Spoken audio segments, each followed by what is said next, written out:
The wrench slipped from my greasy fingers and clattered against the concrete garage floor. Through the thin wall separating our garage from the kitchen, I could hear Alicia's voice, that sickly sweet tone she reserved for people she wanted to impress. "I'm so excited for the procedure, Blake. This is going to be perfect for you and Marissa." A pause, then a giggle that made my stomach churn. "Love you too. Oh, hang on. Matt's home." I always thought procedure meant root canal, not let my ex knock me up for his trophy wife. The kitchen door opened with its familiar squeak. Alicia appeared in the doorway, her blonde hair pulled back in that severe bun she wore when she meant business. At 36, she still looked like the ambitious law student I'd married 8 years ago, but something had shifted in her eyes over the past few months. Something cold. "Matt, we need to talk." She smoothed down her pencil skirt and crossed her arms. "Come inside when you're done playing with your car." Playing? Right. Because restoring a 1967 Mustang was just a hobby, not the one thing that kept me sane while watching my marriage crumble in slow motion. I wiped my hands on an old rag and followed her into our pristine kitchen. Everything was white and chrome, chosen by Alicia because it photographed well for her social media posts. The place felt like a museum, beautiful but lifeless. She poured herself a glass of wine, didn't offer me one. Bad sign. "I have wonderful news," she announced, settling onto one of our uncomfortable bar stools. "Blake and Marissa have been struggling with fertility issues, and I've offered to help them." The words hung in the air like smoke from a house fire. I leaned against the counter, trying to process what I was hearing. Help them how? Her smile could have powered half the city. "I'm going to be their surrogate. Isn't that generous? They're offering $50,000 plus all medical expenses." The room started spinning. Blake Morrison, her college boyfriend, the one she dated for 3 years before we met. The successful tech entrepreneur with the perfect jawline and the penthouse downtown. The man she'd compared me to exactly once, early in our marriage, before I made it clear that particular conversation was off limits. "You want to carry your ex-boyfriend's baby." "It's not like that, Matt. This is purely business, a transaction." She sipped her wine like we were discussing vacation plans. "Blake and Marissa are desperate, and we could use the money for the house renovations." Before we deeper into this story, I have one small request. Please subscribe, drop a like, comment, and hit that hype button to boost this channel so more people can discover these incredible Reddit stories. House renovations. Because our perfectly adequate 3-bedroom colonial wasn't good enough anymore. Because keeping up with her law firm colleagues required granite countertops and a master suite addition. "Did you think maybe you should discuss this with your husband before agreeing to rent out your womb?" Her jaw tightened. "I knew you'd react this way. This is exactly why I handled the preliminary arrangements myself." Preliminary arrangements. The phrase hit me like a sledgehammer.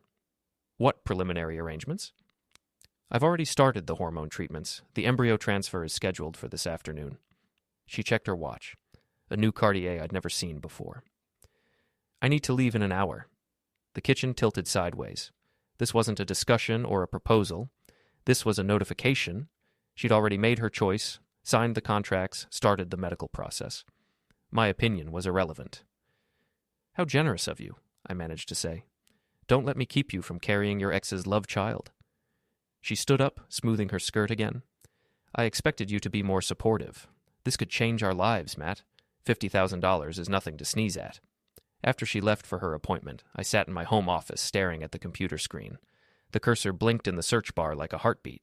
I'd built 3 successful software companies from this desk, sold 2 of them for enough money to retire comfortably. But apparently that wasn't enough for Alicia anymore. My fingers moved across the keyboard almost without conscious thought. Divorce lawyers in my area, asset protection strategies, private investigators. In chess, they call this a discovered attack. In marriage, it's just called Tuesday. I picked up my phone and sent a text to Derek Walsh, my best friend since college and the only ex-cop I trusted completely. Code red, Alicia, need dirt, everything you can find. His response came back in 30 seconds. On it. This is going to cost her. The house felt different when she returned that evening. She moved through our rooms like a stranger, touching surfaces with a proprietary air that made my skin crawl. The embryo transfer had been successful, she announced over takeout Chinese food. Blake and Marissa were thrilled. The doctor says I should know if it took within 2 weeks, she said, picking at her lo mein. Blake's already transferred the first payment. $25,000 up front. How thoughtful of him. She missed the sarcasm entirely, or chose to ignore it. This is going to be wonderful, Matt. You'll see. That night, while she slept peacefully beside me, I made my first moves. Online banking, credit card companies, insurance providers. By morning, every joint account would be frozen, every shared credit card canceled, every policy that listed her as a beneficiary suspended pending legal review. I'd learned a long time ago that in business, the person who controls the money controls the conversation. Marriage, as it turned out, wasn't that different. My phone buzzed with a text from Derek.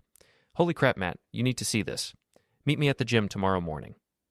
I closed my laptop and listened to Alicia's steady breathing. She had no idea what was coming.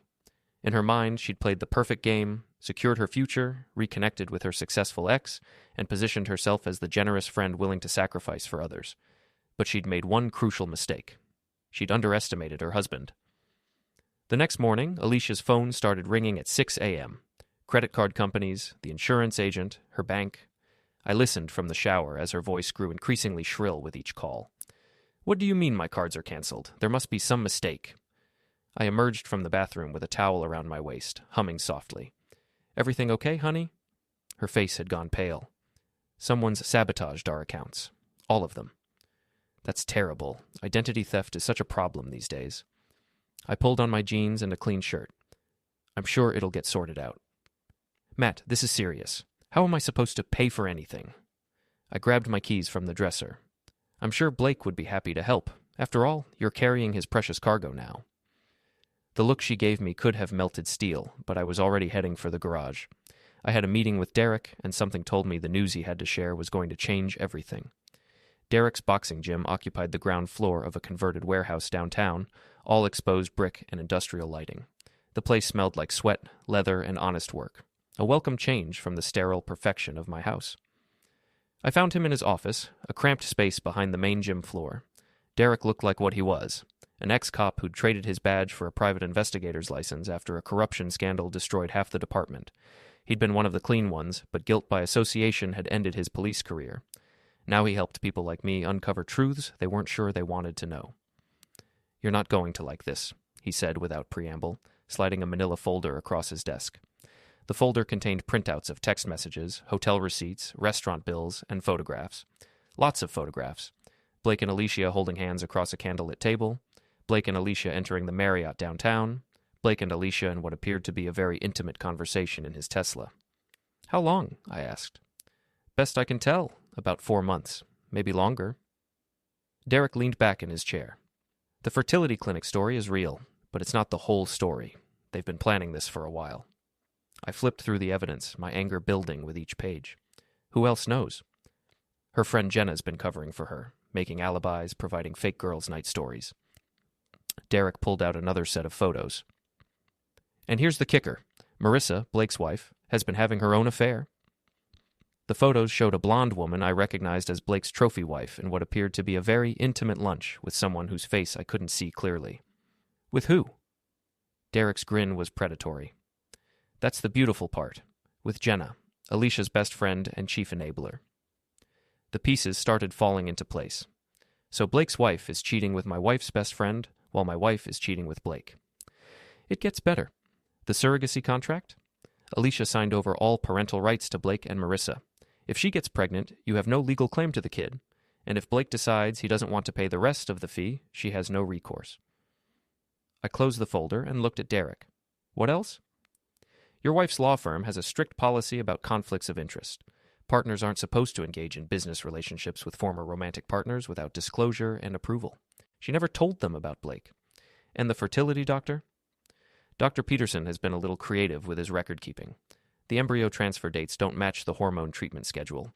Either he's incompetent or he's been paid to fudge the timeline." I stood up and walked to the window overlooking the gym floor. A young woman was working the heavy bag with impressive technique, her movements precise and controlled. I envied her focus. "I need you to keep digging. Bank records, phone logs, everything." "What are you planning, Matt?" I turned back to face him. "I'm planning to give my wife exactly what she deserves." That afternoon, I drove to Blake's building downtown. The Morrison tech offices occupied the top 3 floors of a gleaming high-rise, all glass and steel and arrogance. I'd looked up the company's financial reports that morning. Blake had leveraged himself heavily for the latest expansion, and his investors were getting nervous about the slow returns. I didn't go inside.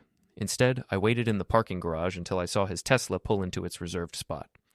Blake emerged, looking every inch the successful entrepreneur. Tailored suit, perfect hair, the kind of confident swagger that came from never having to worry about money. I waited until he was halfway to the elevator before making my move. "Blake Morrison?" He turned, and his face went through several expressions in quick succession: surprise, recognition, and something that might have been guilt. "Matt, what are you doing here?" "Ah, congratulating the expectant father." I walked closer, keeping my hands visible and my voice level. "Must be exciting, having your ex-girlfriend carry your baby." His jaw tightened. "It's not like that. This is a legitimate surrogacy arrangement." "Of course it is.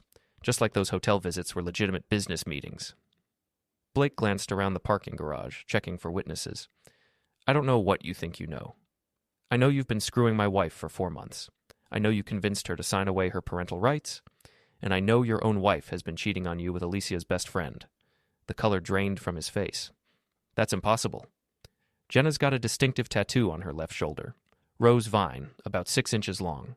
Ask Marissa if she's noticed it." Blake's hands clenched into fists. For a moment, I thought he might actually swing at me. Instead, he stepped back and tried to regain his composure. "What do you want?"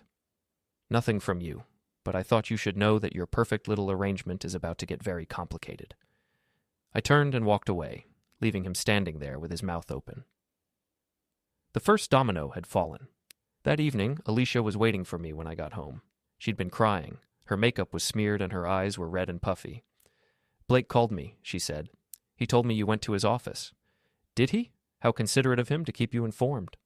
"Matt, please. I know you're angry, but this doesn't have to destroy us." I looked at her sitting on our white leather couch, still beautiful even in distress. For a moment, I almost felt sorry for her. Almost. "Destroy us?" "Alicia, you destroyed us the moment you decided to carry another man's baby without consulting your husband." "It's not his baby. It's just biology, a medical procedure." "Really? Is that what you were discussing during all those romantic dinners, medical procedures?" Her face went white. "How did you—" "The Marriott has excellent security cameras, very high resolution." She stood up abruptly, pacing to the window and back. "Okay, fine. Blake and I have been reconnecting. But that doesn't change anything about the surrogacy." "Doesn't it?" "Because according to the contract you signed, if anything happens to Blake's marriage, the surrogacy agreement becomes void. And something tells me Marissa isn't going to be thrilled when she finds out about your reconnection." Alicia stopped pacing. "What are you talking about?" "Check the news tomorrow morning. I think you'll find it very educational."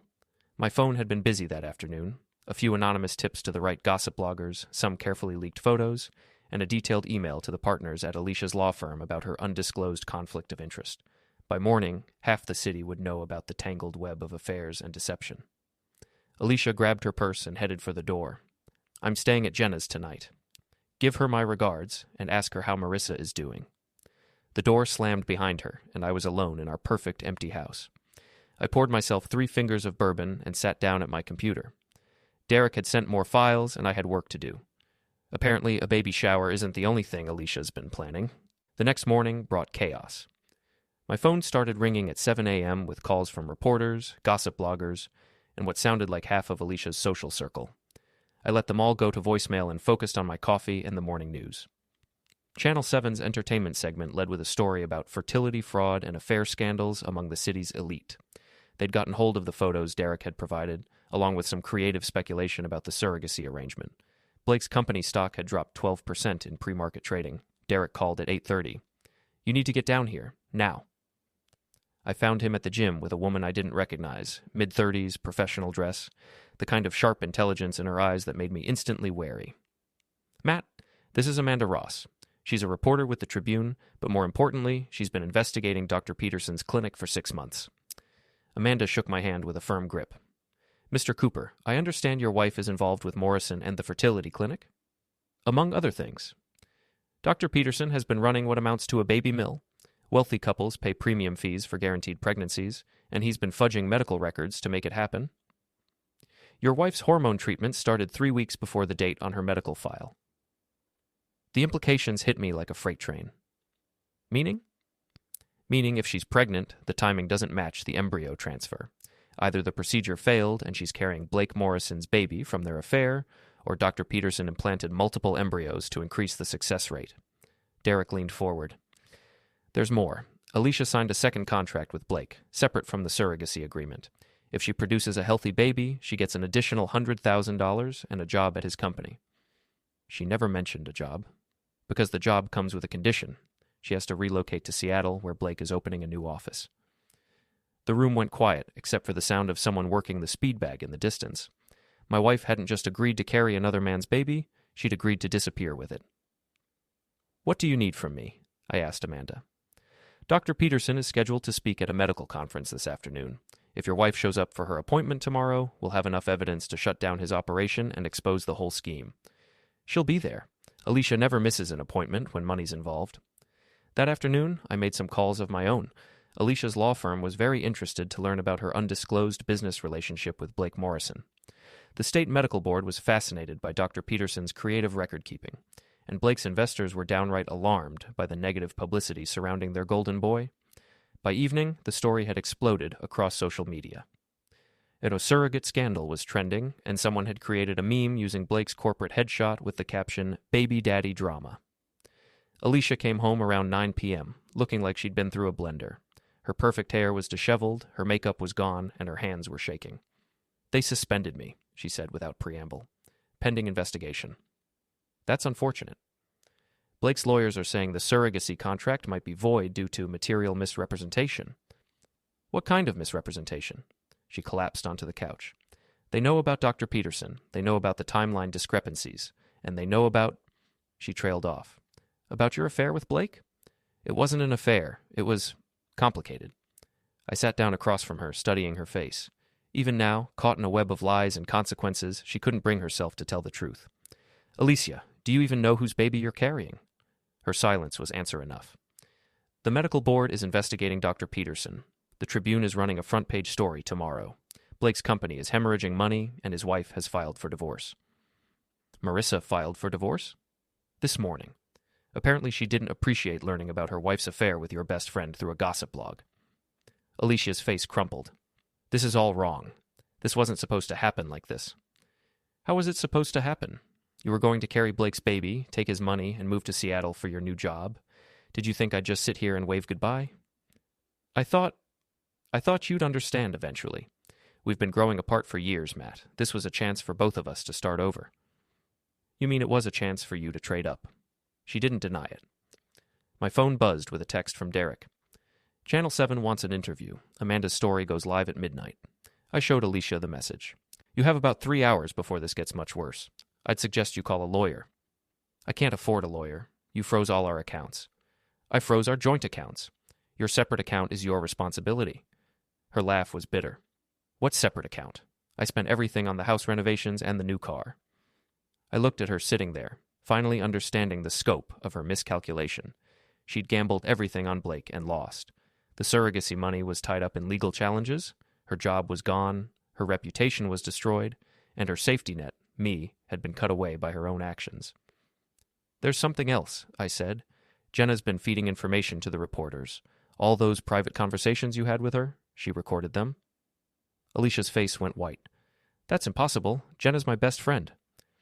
"Jenna's broke and desperate. Apparently she's been embezzling from her employer for months. The reporter payments are the only thing keeping her out of prison." The final domino fell. Alicia buried her face in her hands and started sobbing. Deep, wrenching sobs that shook her entire body. For the first time in months, her emotions seemed genuine, but it was too late for sympathy. Way too late. "I'm staying at Derek's tonight," I said, grabbing my keys. "I'd suggest you figure out your next move." As I reached the door, she called out, "Matt, please, we can fix this." I turned back to look at her one last time. "No, Alicia, we can't. You made sure of that." The night air felt clean and cold as I walked to my car. Tomorrow would bring new revelations, new consequences, new opportunities for justice. But tonight, for the first time in months, I felt free. Funny thing about being the villain. Sometimes it's the only honest role left. The Tribune's front-page story hit like a nuclear bomb. Fertility fraud. Local clinic investigated for baby mill operation dominated the morning news cycle, complete with photos of Dr. Peterson, Blake, and Alicia entering the clinic together. Amanda Ross had done her homework. The article detailed Peterson's scheme to guarantee pregnancies through multiple embryo implantations, his falsified records, and his financial relationships with wealthy clients willing to pay premium fees for boutique fertility services. But the real bombshell came in paragraph 12.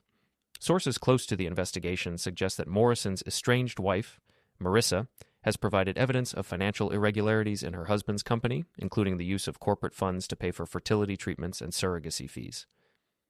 Blake wasn't just losing his marriage. He was facing potential fraud charges. My phone had been ringing all morning, but I ignored the calls and focused on my final preparations. Derek had spent the night gathering the last pieces of evidence we needed, and Amanda was ready to publish her follow-up story. At noon, I drove to Alicia's law firm. The building was buzzing with activity, reporters, curious onlookers, and what appeared to be several very serious men in expensive suits. Federal investigators, if I had to guess. I found Alicia in the parking lot, sitting in her car with the engine running. She looked like she hadn't slept in days. Going somewhere? She rolled down the window. Blake's in Seattle. He wants me to meet him there. Running away won't solve this. What choice do I have? My career is over. My reputation is destroyed. At least in Seattle, I can start fresh. I leaned against her car door. With what money? Blake's accounts are frozen pending the investigation. The surrogacy contract is void, and Dr. Peterson's clinic is being shut down by the state medical board. Blake has resources. Blake has lawyers and creditors. His company is worthless, his wife is taking half of everything in the divorce, and his investors are suing him for fraud. Alicia's hands tightened on the steering wheel. Then what am I supposed to do? You could try telling the truth, cooperate with the investigation, help them understand how Peterson's scheme worked. And then what? Go to prison? Maybe. Or maybe the prosecutors will be more interested in Peterson and Blake than in their victim. She laughed bitterly. Victim? Is that what you think I am? I think you're a woman who made some very bad choices and got manipulated by people who saw you as a means to an end. For a moment, something flickered in her eyes. Hope, maybe, or relief at finally hearing someone acknowledge her humanity. But then her expression hardened again. I'm not going to prison for this. She put the car in drive, but I didn't move away from the door. Alicia, there's something else you need to know. About Jenna. What about her? She's been working with the investigators from the beginning. Everything you told her, every secret you shared, she recorded it all. The color drained from Alicia's face. Why would she do that? Because 3 years ago, you had her fired from Morrison Tech for embezzlement. She's been planning this revenge ever since. The pieces finally clicked into place for Alicia.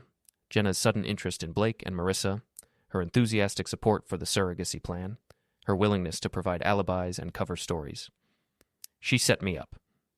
She set all of you up. Blake, Marissa, you, even Dr. Peterson. She's been playing a long game, and you were all just pieces on her chessboard. Alicia turned off the engine and leaned back in her seat. I'm pregnant with a baby that might not be Blake's. Carrying a child I have no legal right to keep. Involved in a fraud scheme that could send me to prison, and betrayed by my best friend who's been planning my destruction for 3 years. That's a pretty accurate summary. What would you do? It was the first time in months she'd asked for my opinion about anything important. I'd call Amanda Ross and tell her everything. The whole truth from the beginning. Let her help you figure out how to minimize the damage. And then? And then you'd face the consequences of your choices, like an adult. She was quiet for a long time, staring at the federal agents entering her office building. Matt, I know I don't deserve to ask this, but no. You don't even know what I was going to say. You were going to ask me to help you, to forgive you, to take you back. I straightened up and stepped away from her car. The answer is no. I made mistakes, but we had 8 good years. We had 8 years. Whether they were good is debatable. She started crying again, but these tears felt different. Less desperate, more genuine. I'm sorry, Matt, for all of it. I know you are, but sorry doesn't fix this. I walked back to my truck and drove away, leaving her sitting in that parking lot with her choices and their consequences. That afternoon, Amanda Ross called to tell me that Alicia had contacted her and agreed to cooperate with the investigation. Dr. Peterson had been arrested. Blake was in custody in Seattle, facing federal fraud charges. And Jenna had disappeared, apparently having achieved her revenge and decided to enjoy it from somewhere without extradition treaties. 6 months later, I was working in my garage when Derek stopped by with a beer and an update. Alicia pled guilty to conspiracy charges, got 2 years probation and community service. And the baby? Miscarried at 12 weeks. Probably for the best, considering everything. I nodded and continued working on my Mustang's engine.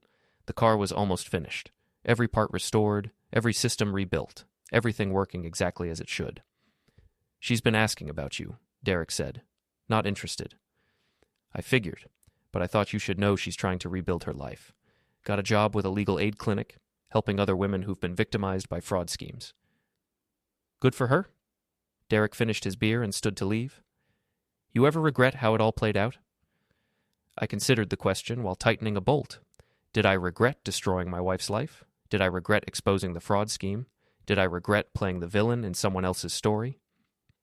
No, I said finally. I regret that it was necessary. But I don't regret doing what needed to be done. After Derek left, I fired up the Mustang and listened to its engine purr. 8 months of careful work had transformed a broken-down shell into something powerful and beautiful again. Sometimes the only way to fix something is to tear it down to the foundation and start over. Sometimes being the villain is the only honest role left. And sometimes, when the dust settles and the smoke clears, you discover that the person you were protecting all along was yourself. I backed the Mustang out of the garage and drove into the evening, leaving the past behind and heading toward whatever came next. The engine sang like freedom.